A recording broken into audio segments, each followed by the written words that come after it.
आज हम लोग पर्सनालिटी डेवलपमेंट में सेकेंड क्लास ले रहे हैं। फर्स्ट क्लास में आपको सिलेबस बताया गया था और आप लोगों को हम बताते चले कि पर्सनालिटी डेवलपमेंट करने के लिए यानी पीडी जिसको हम लोग बोलते हैं, पर्सनालिटी डेवलपमेंट करने के लिए सबसे इंपॉर्टेंट चीज़ होता है वो है कम्युनिकेशन, जो यूनिट 1 के अंदर आपको पढ़ना है। तो हम लोग यहाँ देखेंगे कि कम्युनिकेशन क्या होता है, इसका प्रोसेस क्या है, इसका कॉन्सेप्ट क्या है, कम्युनिकेशन में कितने पार्टी इन्वॉल्व होते हैं, ये सारा कुछ हम लोग एक एक करके देखेंगे और कैसे कैसे हम लोग अपने कम्युनिकेशन स्किल को बढ़ाएंगे, यानी how to improve communication skill. ये सबसे इंपॉर्टेंट चीज़ है, क्योंकि आप पर्सनालिटी आपकी तब अच्छी डेवलप होगी। एक अच्छा पर्सनालिटी का पर्सन किसको बोला जाता है? जिसका कम्युनिकेशन बहुत अच्छा होता है, जो आपसे बातचीत कर लिया ना 10 मिनट भी, तो आपको लगता है आप अट्रैक्ट हो जाते हैं उससे, उसके पर्सनालिटी से अट्रैक्ट हो जाते हैं, उसके बिहेवियर से अट्रैक्ट हो जाते हैं। तो पर्सनालिटी डेवलपमेंट में जो सबसे बड़ा रोल प्ले करता है वो है कम्युनिकेशन। इसलिए हम लोगों को यूनिट 1 के अंदर कम्युनिकेशन दिया हुआ है पढ़ने को। तो कम्युनिकेशन मीन्स होता है transfer of ideas, fact, feeling from one person to another person. यहाँ देखिए लिख भी दिया है, communication refers to the art of transferring fact, idea, feelings etc from one person to another person. एक व्यक्ति अगर दूसरे व्यक्ति को तथ्य, विचार और भावनाओं इत्यादि का संप्रेषण करता है, संप्रेषण मतलब हस्तांतरण करता है, एक जगह से दूसरे जगह ट्रांसफर करता है, एक व्यक्ति से दूसरे व्यक्ति के बीच में क्या क्या तथ्य को, विचार को या भावना को अगर एक व्यक्ति दूसरे व्यक्ति तक पहुंचाता है, तो इसको हम लोग बोलते हैं कम्युनिकेशन। इसी को हम लोग बोलते हैं संप्रेषण, इसी को बोलते हैं संदेश वाहन। अगर हम देखें तो जब से इस दुनिया का निर्माण हुआ तब से कम्युनिकेशन चलता आ रहा है। सबसे पुराने जमाने में कैसे कम्युनिकेशन होता था बताइए? सबसे पुराने जमाने में बात करें कम्युनिकेशन का, तो सबसे पहले ढोल और नगाड़ा बजाया जाता था। अगर आज भी अगर आप कबीले में चले जाए, जो जंगलों में रहने वाले लोग हैं, वो लोग सीटी बजाते हैं, मुंह से ऐसी आवाज निकालेंगे जिससे सामने वाले लोग समझ जाता है। हम और आप नहीं समझ पाएंगे वो बोल क्या चल रहा है और बोलना क्या चाह रहा है, लेकिन जो जो सीटी बजा रहा है, जो उसके कबीले के लोग हैं वो समझ जाते हैं कि खतरा है, इसके लिए सीटी बजाए, या सब लोग को बुलाना चाहता है इसके लिए सीटी बजाए। लेकिन ये जमाना था पुराना।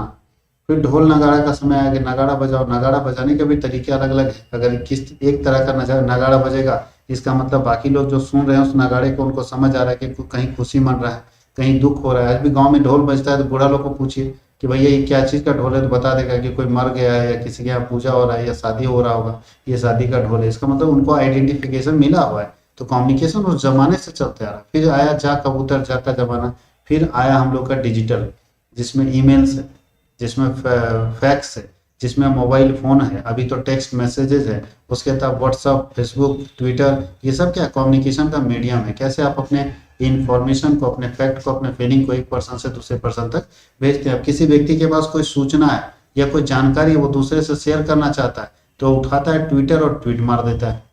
अब इसका मतलब क्या हुआ? वो अपनी बातों को, अपने फैक्ट को, अपने फीलिंग्स को कहाँ तक पहुंचाना चाह रहा है? अब बहुत सारे लोगों तक पहुंचाना चाह रहा है।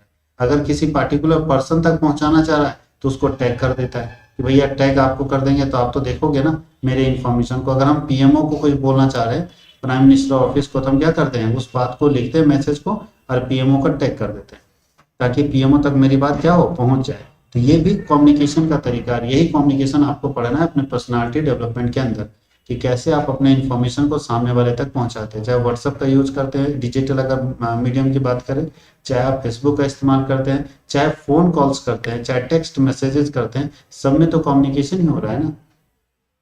लेकिन बहुत जगह पे आप कम्युनिकेशन समझ गए कि कम्युनिकेशन का मतलब होता है one person to another person में अगर हम transfer of ideas, fact and feeling कर रहे हैं तो वो कहलाता है कम्युनिकेशन। अब कम्युनिकेशन में यहाँ पे आपको पढ़ना है कि डेफिनेशन ऑफ कम्युनिकेशन। कम्युनिकेशन का डेफिनेशन क्या बोलता है? फिर वही चीज है, संप्रेषण, एक व्यक्ति से दूसरे व्यक्ति तक संदेश की समझ को पहुंचाने की प्रक्रिया है। Communication is the process of conveying messages and understanding from one person to another person. एक व्यक्ति से दूसरे व्यक्ति तक अगर अपने मैसेजेस को कन्वे कर रहे हैं, पहुंचा रहे हैं, तो इसी को हम लोग कम्युनिकेशन बोलते हैं। सब नीचे जितना डेफिनेशन आप पढ़ेंगे, सारे डेफिनेशन में एक ही बात आपको मिलेगा कि कम्युनिकेशन का मतलब होता है कि कैसे आप कन्वे कर रहे हैं मैसेजेस को, कैसे आप मैसेजेस को पहुंचा रहे हैं एक व्यक्ति से दूसरे व्यक्ति तक। सेकेंड टॉपिक हम लोगों को पढ़ना है कि आखिर कम्युनिकेशन का फीचर्स क्या है, कम्युनिकेशन के अंदर क्या क्या फीचर्स आने चाहिए, एक अच्छे कम्युनिकेशन के अंदर कौन कौन सी विशेषताएं होनी चाहिए, ये भी हम लोगों को देखना है। तो देखिए कौन कौन से फीचर्स हम लोग देखेंगे।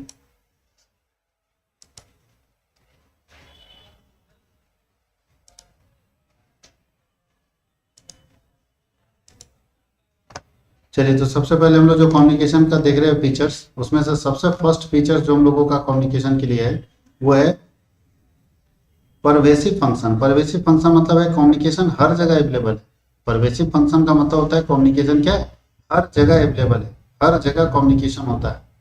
दूसरा लिखा है कंटिन्यूअस प्रोसेस, कम्युनिकेशन लगातार चलता रहता है। ऐसा नहीं कि यहाँ देखिए कम्युनिकेशन खाली बिजनेस में या एक पर्सनल लाइफ में होता है, ऐसा नहीं, दिन रात कम्युनिकेशन चलता है, हम लोग भी हर दिन बोलते रहते हैं। कंटिन्यूअस प्रोसेस है, ये लगातार चलता रहता है। इसमें यूज ऑफ वर्ड्स भी हो सकता है और सिंबल भी हो सकता है।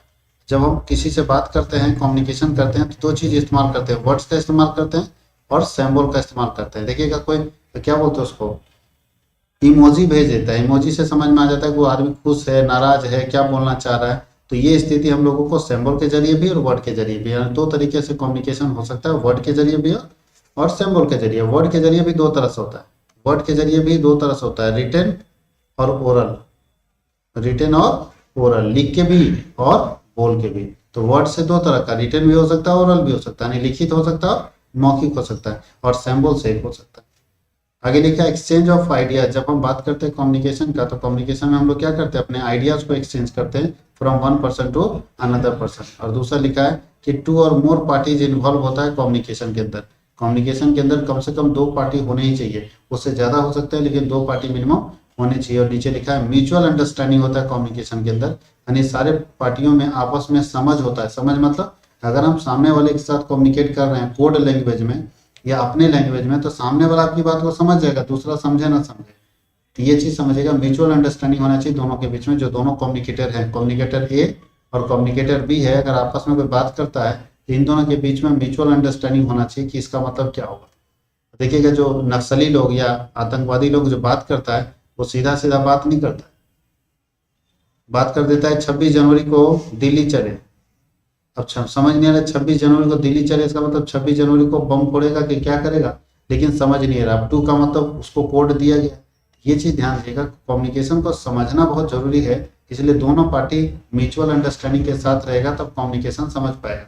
नहीं तो हम बात कुछ और बोल रहे हैं और वो समझ कुछ और रहा है। ऐसा हमारे और आपके साथ बहुत बार होता है, और हम सामने वाले को समझाते हैं भाई हम ऐसा बोलना नहीं चाह रहे थे, आप गलत समझ रहे हो। इसका मतलब है कहीं ना कहीं म्यूचुअल अंडरस्टैंडिंग नहीं हो पाई। Various forms of communication, communication कितने तरीके से हो सकता है, तो अभी आपको बताया कम्युनिकेशन रिक्वेस्ट में हो सकता है, कम्युनिकेशन इंफॉर्मेशन का हो सकता है, कम्युनिकेशन कंप्लेन कंप्लेन का हो सकता है, कम्युनिकेशन ऑर्डर का हो सकता है, कम्युनिकेशन ऑब्जर्वेशन का हो सकता है, कम्युनिकेशन इंस्ट्रक्शन का हो सकता है, कम्युनिकेशन पॉलिसी मेकिंग का हो सकता है। इतने सारे बातों को लेकर हम अपनी बात दूसरे तक पहुंचा सकते हैं। ये सारे टॉपिक है जिसका कम्युनिकेशन किया जा सकता है।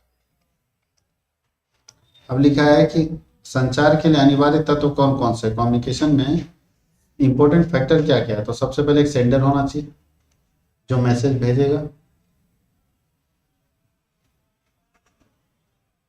दूसरा रिसीवर होना चाहिए जो मैसेज रिसीव करेगा, तीसरा मैसेज होना चाहिए, कुछ बात तो होना चाहिए, चौथा यहाँ थोड़ा ऐसे गलती से छूट गया है, सिंबल का इस्तेमाल होना चाहिए, कोई चिन्ह होना चाहिए, और पांचवा होता है कम्युनिकेशन चैनल होना चाहिए। कैसे भेजोगे, कम्युनिकेशन चैनल तीन तरह का देखिए यहाँ पे। सबसे पहला चैनल को बोलते हैं सर्कुलर चैनल। सर्कुलर चैनल में क्या हुआ, कोई किसी के साथ भी कम्युनिकेट कर ले रहा है नहीं, लेकिन एक सर्कल बनाते हुए, ध्यान देना, ऐसा नहीं कि ये डी से ये साथ नहीं कर सकता, ए के डी के साथ अगर करेगा तो सर्कल नहीं ना बनेगा। तो सर्कुलर में क्या होता है, ए बी के साथ करेगा, बी अच्छा ए इधर है, ए बी के साथ करेगा, बी सी के साथ करेगा, सी डी के साथ करेगा, डी ई के साथ करेगा, ई ए के साथ करेगा। लेकिन अगर ई चाहेगा सी के साथ कर ले, ये संभव नहीं, क्योंकि सर्कुलर अगर कम्युनिकेशन का बात आता है तो यहाँ पे हमेशा याद रखना है कि जो भी कम्युनिकेशन के चैनल में आने वाले लोग हैं वो सर्कल बनाए। दूसरा होता है चेन कम्युनिकेशन। चेन कम्युनिकेशन देखिए इस तरह का आता है। चेन कम्युनिकेशन का मतलब, अच्छा ये एरो दोनों तरफ से क्यों दिया हुआ है, इसमें तो नहीं दिया था। दोनों तरफ से का मतलब ए बी को भी बोल सकता है और बी ए को भी बोल सकता है, दोनों तरफ से कम्युनिकेशन हो सकता है। लेकिन बताइए जब हम बॉस की बात करते हैं, बॉस और एम्प्लॉय की बात करते हैं, तब क्या होता है, दोनों तरफ से होता है या एक तरफ से, नहीं ज्यादातर एक तरफ से होता है, ऊपर में जो ऑर्डर देता है बस और कुछ नहीं। लेकिन बहुत जगह है जहाँ दोनों तरफ से होता है, क्योंकि जब हम काम कंप्लीट कर देंगे तब हम अपने बॉस को इन्फॉर्म करेंगे ना, तो कम्युनिकेशन तो बॉस को करेंगे ही कि भैया हमको ये हमने ये काम कंप्लीट कर दिया। और तीसरा होता है सेंट्रलाइज, जहाँ पे सेंटर में एक आदमी बैठा रहेगा और सबसे कम्युनिकेशन करके कॉन्टेक्ट करता रहेगा।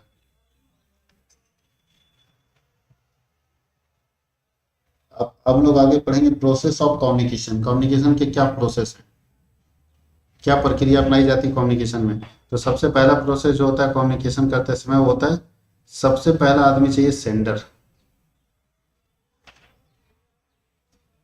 सेंडर वह व्यक्ति है जो मैसेज को क्या करता है, भेजता है। दूसरा आपको क्या चाहिए, मैसेज चाहिए जिसको भेजना है।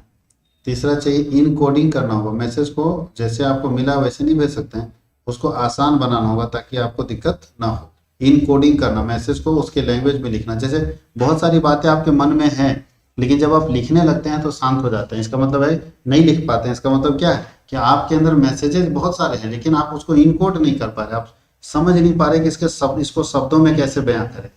तो जब आप शब्दों में किसी कम्युनिकेशन को लिखते हैं, किसी चीज को लिखते हैं, तो उसी को हम लोग बोलते हैं इनकोड करना।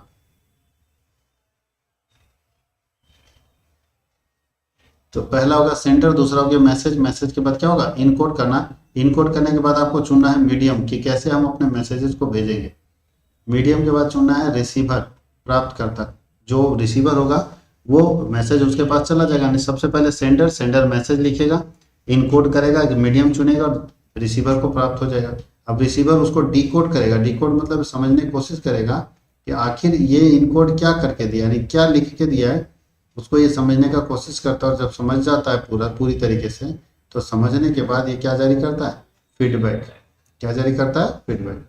इसका मतलब है कि पूरा प्रोसेस जो है कम्युनिकेशन का इस तरह से चलता है। सबसे पहले सेंडर भेजेगा मैसेज, मैसेज होगा इनकोड, इनकोड जब हो जाएगा तो मीडियम चुना जाएगा, मीडियम के बाद रिसीवर के पास आएगा, रिसीवर के बाद डिकोड होगा कि क्या बात है आखिर, और डिकोड होने के बाद फिर उसको क्या भेज दिया जाता है, संबंधित व्यक्ति को भेज दिया जाता है या उसका फीडबैक लिया जाता है। कहीं कोई दिक्कत है? अभी क्या करके दिखा हुआ है कि सेंडर कौन है, तो अभी आपको बता चुके सेंडर कौन है, वह व्यक्ति जो मैसेज क्या करता है, भेजता है। मैसेज क्या है, भेजा हुआ जो भेजा पूरे यह विषय वस्तु है जिसके अंदर सारे विचार शामिल होते हैं जो आपको भेजना है। मैसेज क्या होता है, जो आपको भेजना है, उसको हम लोग मैसेज बोलते हैं। जो भी आपको भेजना है उसको हम लोग क्या बोलते हैं, मैसेज। इन कोडिंग का मतलब होता है अपनी बात, विचारों को, अपने भावनाओं को एक जगह पे लिखना, या तो शब्दों के जरिए लिखिए या तो चित्र बना के लिखिए, ठीक है, भाव बहिर्मुख के लिखिए। यानी किसी तरह से आप अपनी बात सामने वाले को समझा पाए तो माना जाएगा कि आपके अंदर इनकोडिंग क्वालिटी है। मीडिया का मतलब है कि आपको माध्यम चुनना पड़ेगा, कैसे अपने मैसेजेस को अलग अलग तरीके से भेजें। इसके बहुत सारे माध्यम से अभी आपको बता चुके हैं, नगाड़ा बजाने से लेके जा कबूतर जा से लेके टेलीग्राम, और अभी व्हाट्सएप और बाकी सोशल मीडिया प्लेटफॉर्म के ऊपर, और फोन कॉल्स के ऊपर, टेलीफोन के ऊपर बहुत सारा माध्यम है जिसके जरिए हम अपने संदेश को कहीं भी आसानी से पहुंचा सकते हैं।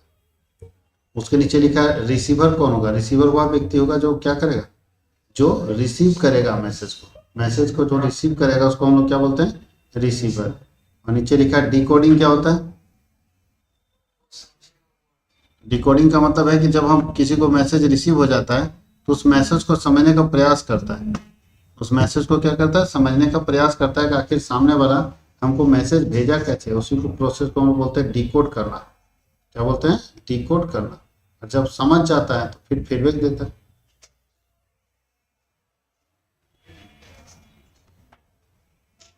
समझ जाता है तो क्या देता है, फीडबैक देता है। यही है पूरा कम्युनिकेशन का नेटवर्क, यही काम करना है आपको कम्युनिकेशन के अंदर। कोई दिक्कत है? टाइप्स ऑफ कम्युनिकेशन, कम्युनिकेशन के कितने टाइप्स हैं, तो 3 तरह का, वैसे 3 से ज़्यादा है लेकिन हम लोग 3 ही पढ़ेंगे। सबसे पहले कम्युनिकेशन बोला, संचार के 3 प्रकार है। पहला on the basis of relation, संबंधों के आधार पर।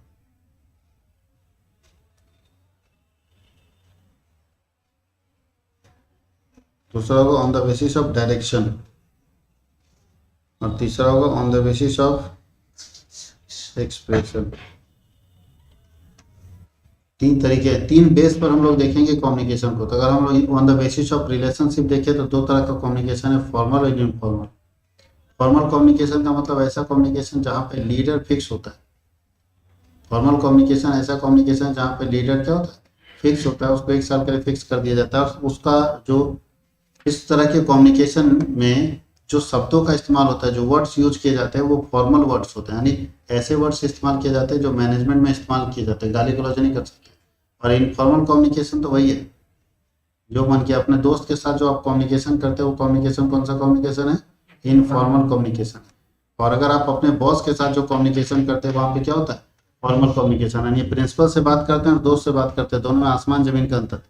प्रिंसिपल के सामने हाथ पीछे करके यस सर यस सर, दोस्त आया तो बे बात शुरू हो गया। ये कम्युनिकेशन आपको समझना पड़ेगा, फॉर्मल और इनफॉर्मल।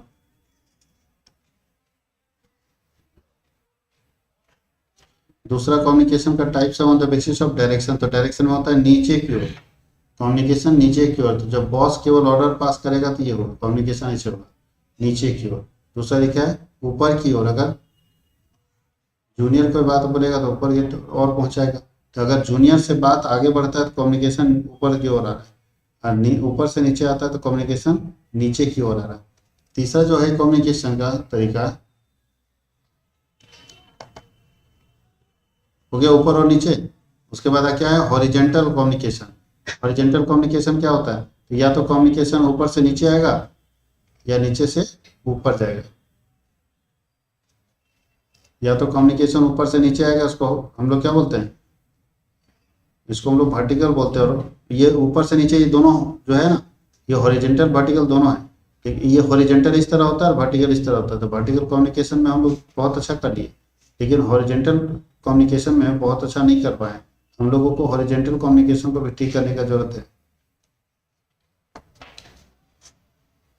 एक चीज और ध्यान देना है कि हॉरिजेंटल कम्युनिकेशन में क्या होगा ना, कि दो पद पर बैठे समान व्यक्ति, दो पद पर बैठे हुए समान व्यक्ति, जैसे मान लिए हजारीबाग के डीसी हैं और ये दुमका के डीसी हैं। अगर दोनों आपस में बातचीत करते हैं, जहाँ पे कोई पद ऊपर नीचे नहीं है, ना कोई पद ऊपर है ना कोई पद नीचे है, ना किसी के पास पावर ज्यादा है ना किसी के पास पावर कम है, इस तरह के कम्युनिकेशन को क्या कम्युनिकेशन बोलेंगे? यहाँ तो ऊपर नीचे नहीं हो रहा है ना। एक है जैसे सीएम, झारखंड के सीएम अगर हजारीबाग के डीसी से बात कर रहे हैं तो ऊपर से ऑर्डर आता है, ऑर्डर ऊपर से, यानी सीएम से हजारीबाग के डीसी का कम्युनिकेशन में ऑर्डर आएगा, आदेश आएगा। और अगर हजारीबाग के डीसी कुछ बात कर रहे हैं सीएम से, ये रिक्वेस्ट जाएगा, ध्यान दीजिएगा, क्या जाएगा? रिक्वेस्ट जाएगा। तो यही चीज आपको समझना है कि अगर नीचे से ऊपर होगा तो रिक्वेस्ट जाएगा, ऊपर से नीचे होगा तो ऑर्डर आएगा। लेकिन दो समान पद पर बैठे हुए लोग अगर आपस में कम्युनिकेशन करते हैं तो इस कम्युनिकेशन को हम लोग बोलते हैं हॉरिजेंटल कम्युनिकेशन। कोई दिक्कत है? ये वर्टिकल कम्युनिकेशन हो गया, हॉरिजेंटल कम्युनिकेशन। इसको पैरेलल कम्युनिकेशन भी बोलते हैं, जो कि पीछे लिखा हुआ है। तो तीनों कम्युनिकेशन का तरीका समझ गए। इसके बाद on the basis of expression, expression के आधार पर अगर देखें तो तीन तरह का कम्युनिकेशन होता है। पहला कम्युनिकेशन होगा ओरल कम्युनिकेशन, बोल के, जो हम लोग करते हैं फोन कॉल के जरिए। फोन कॉल में क्या करते हैं? बोलते हैं। उसके बाद होता है लिखित कम्युनिकेशन, लिख के। और तीसरा होता है गेस्चर, सांकेतिक, आपके शरीर से या तो हाव भाव से या आंखों के इशारे से अगर कोई कम्युनिकेशन करते हैं तो उसको बोलते हैं सांकेतिक संप्रेषण। तो ये चीज ध्यान रखना। मौखिक में क्या होगा? इसका अपना मेरिट डिमेरिट है। बोलने में आप जल्दी बोल दीजिएगा, लेकिन आप इसको याद नहीं रख पाइएगा। कल हो के अगर आपको दिखाने की जरूरत पड़ेगा तो इस कम्युनिकेशन को आप नहीं दिखा सकता, नहीं कच्चा। लेकिन जिस दिन हम लोग बात कर लेंगे रिटन कम्युनिकेशन का, लिखित वाला, 10,000 साल बाद भी उसको हम निकालेंगे तो जो हमारे और आपके बीच में बात हुई तो उसमें लिखा रहेगा। इसीलिए दुनिया वाले लोग हमेशा अपने आप को भूल ना जाए, इस डर से जब भी कम्युनिकेशन करते हैं तो कौन सा करते हैं? रिटर्न कर लेते हैं, ज्यादा अच्छा रहेगा, भूलने के डर से। तो ये तीनों कम्युनिकेशन। और सांकेतिक समझते हैं? अरे बॉडी लैंग्वेज से पता चलेगा, गेस्चर से पता चलेगा कुछ क्या कर रहा है, संकेत से इशारा कर देगा वो क्या कर रहा है। कम्युनिकेशन अच्छा है कि नहीं? अच्छा, अब नेटवर्क ऑफ कम्युनिकेशन देखना।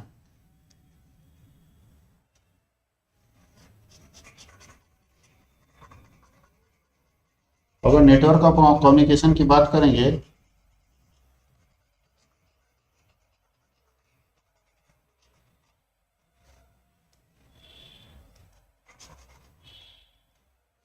तो नेटवर्क देखिए, ये है हॉरिजेंटल कम्युनिकेशन।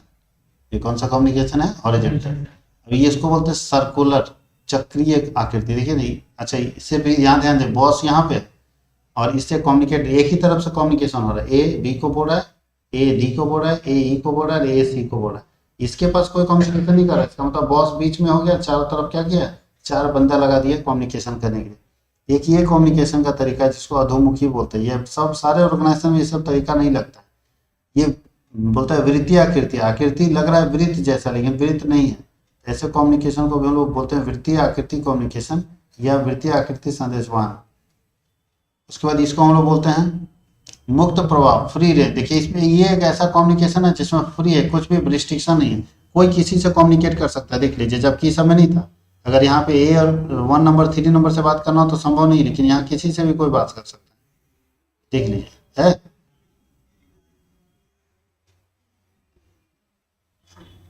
ऐसा कम्युनिकेशन जहाँ पे कोई किसी से भी बात कर सकता है, ये चीज याद रखना।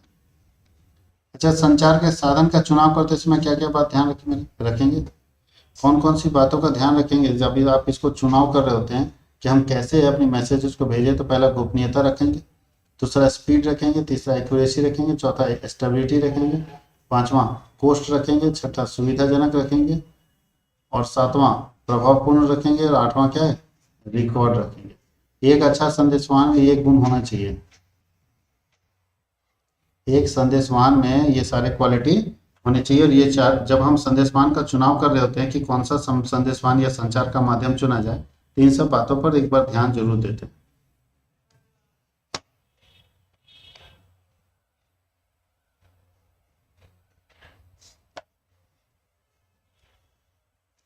संसार का प्रबंध में महत्व, प्रबंध में संचार, यहाँ संसार लिखा गया गलती से, संचार होना चाहिए, ठीक है।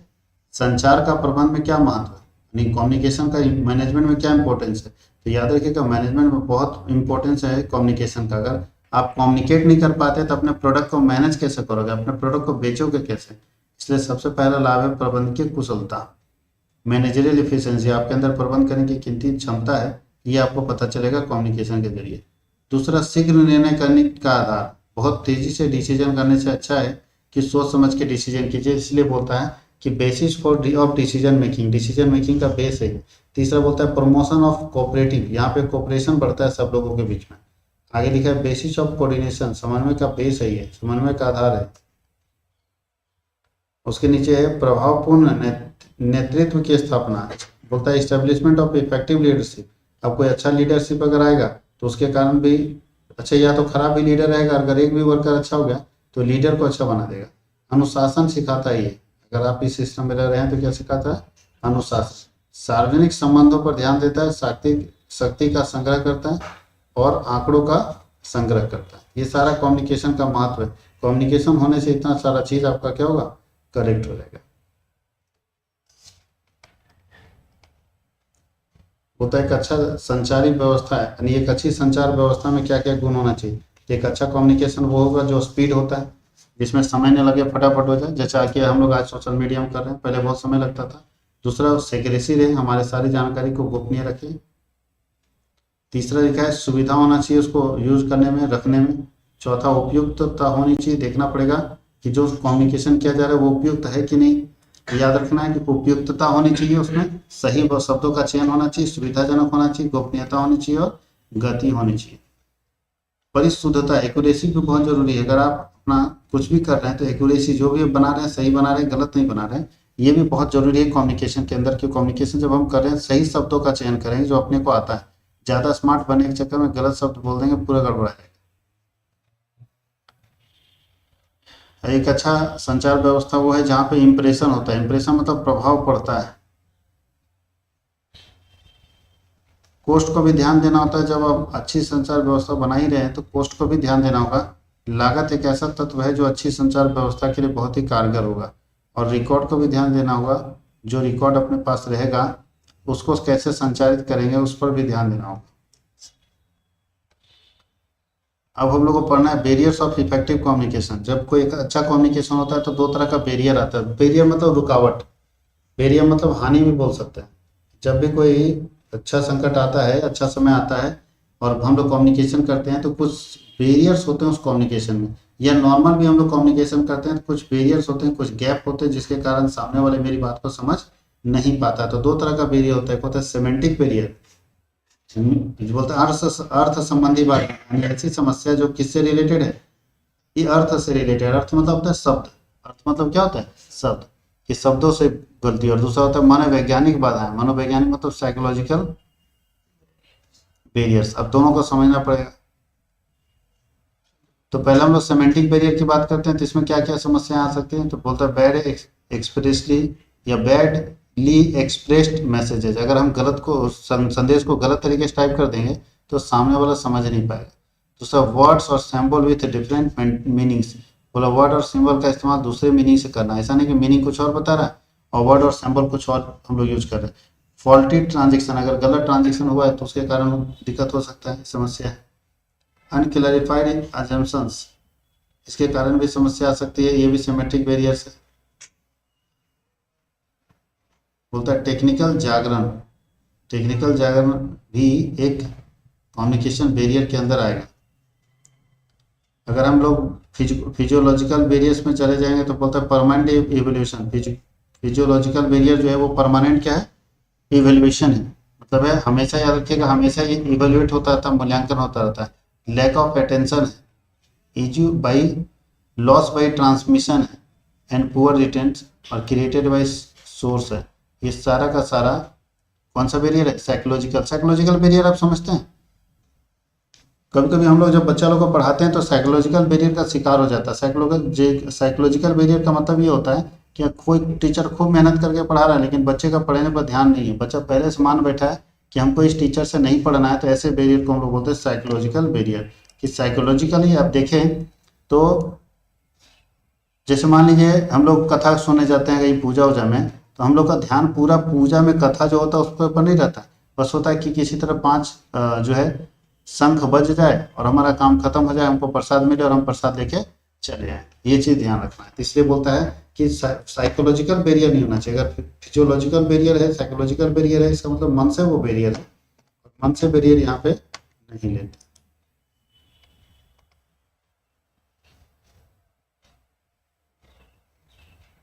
ये तो अभी बता चुके हैं ऑर्गेनाइजेशनल बैरियर। और अच्छा, ऑर्गेनाइजेशनल बैरियर क्या होता है?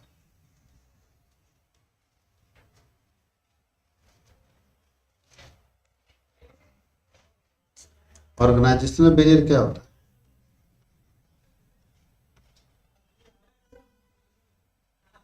ऑर्गेनाइजेशनल बैरियर का मतलब होता है कि उच्च पद पर जो बैठे हुए लोग हैं, जैसे मान लीजिए आप सरकारी नौकरी कर रहे हैं और आप है थाना प्रभारी यानी एसआई, दरोगा से नीचे आप है थाना प्रभारी, किसी थाना के मालिक है, और एक एसपी है।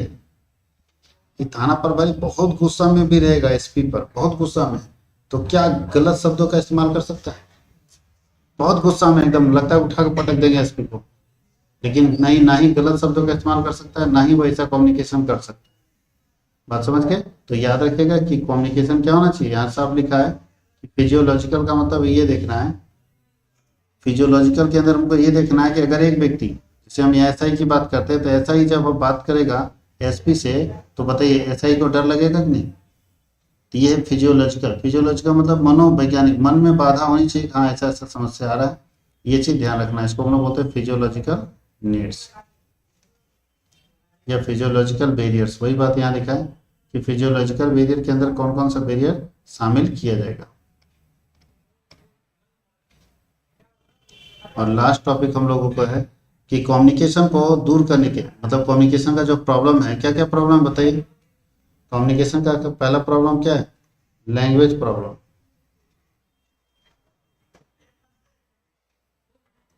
लैंग्वेज प्रॉब्लम सबसे पहले प्रॉब्लम। सोचिए अभी कोई चाइनीज आदमी आपके सामने आके एकदम 1 घंटा चिल्ला के चल जाए, आपको क्या समझ में आएगा? नहीं समझ में आएगा। इसका मतलब क्या प्रॉब्लम हो रहा है?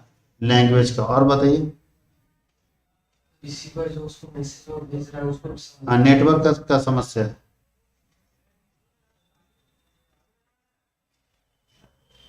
पहला हो गया लैंग्वेज का समस्या, दूसरा है नेटवर्क का समस्या। और बताइए। वही बात यहाँ लिखा है, पहले समस्या तो जान लीजिए तब तो इसको फायदा मिलेगा। और क्या समस्या आता है? बस लैंग्वेज और नेटवर्क। डिस्टेंस का प्रॉब्लम आता है, दूर बैठा हुआ व्यक्ति आपकी बात को नहीं समझ सकता। एजुकेशन का होता है, ये सब का समस्या आता है।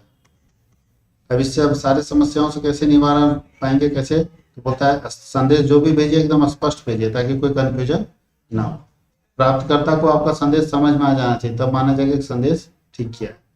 तीसरा बोलता है प्रतिपुष्टि, फीडबैक होना चाहिए। फीडबैक के बिना आप कोई भी संदेशवान को सही नहीं मानते जब तक फीडबैक नहीं होता है। सारा काम संदेशवान का होगा लेकिन लास्ट में फीडबैक नहीं होगा तब तक मन में बना रहेगा पता नहीं क्या हो गया। जैसे कोई सिम कार्ड भी बेचता है ना, सिम कार्ड बेचता है तो लगातार अपने कस्टमर से कांटेक्ट में रहता है और अपनी बात को जो है वो जब जब बीपीएससी का फॉर्म निकलता है तब तक वो अपने बच्चे को फीडबैक देता है कि ऐसे होना चाहिए और ऐसे नहीं होना चाहिए। नीचे क्या लिखा है, to be a good listener, एक अच्छा कम्युनिकेटर वो होता है जो एक अच्छा सुनने वाला होता है, जो अच्छे से सुनेगा वही कम्युनिकेट कर पाएगा। उसके नीचे है प्रॉपर टाइमिंग, एक अच्छे समय के अंदर आपका कम्युनिकेशन होता है, उसका एक टाइम रहता है, उसी में कम्युनिकेशन होता है। और लास्ट का फॉलो अप कम्युनिकेशन, कम्युनिकेशन को फॉलो अप करना बहुत जरूरी है, क्योंकि अगर आप बातचीत लगातार कर रहे हैं ऑर्गेनाइजेशन में और आपके स्टाफ गलत शब्दों का इस्तेमाल कर रहे हैं, तो जब आप लगातार घूमते रहिएगा तो उन लोगों के अंदर भी धीरे धीरे क्या होगा, डर कम हो जाएगा। तो इसलिए ये जरूरी है कि फॉलो अप कम्युनिकेशन, कम्युनिकेशन को फॉलो करना बहुत जरूरी है, ताकि आपको पता चल सके कि कम्युनिकेशन के क्या क्या फायदे हैं। फॉलो अप करने से ही फायदा दिखेगा, फॉलो अप नहीं करेंगे तो फायदा नहीं दिखेगा। तो हम लोगों को फर्स्ट यूनिट का एक लेक्चर हम लोग कंप्लीट कर लिए, दूसरा हम लोग इसके बाद देखेंगे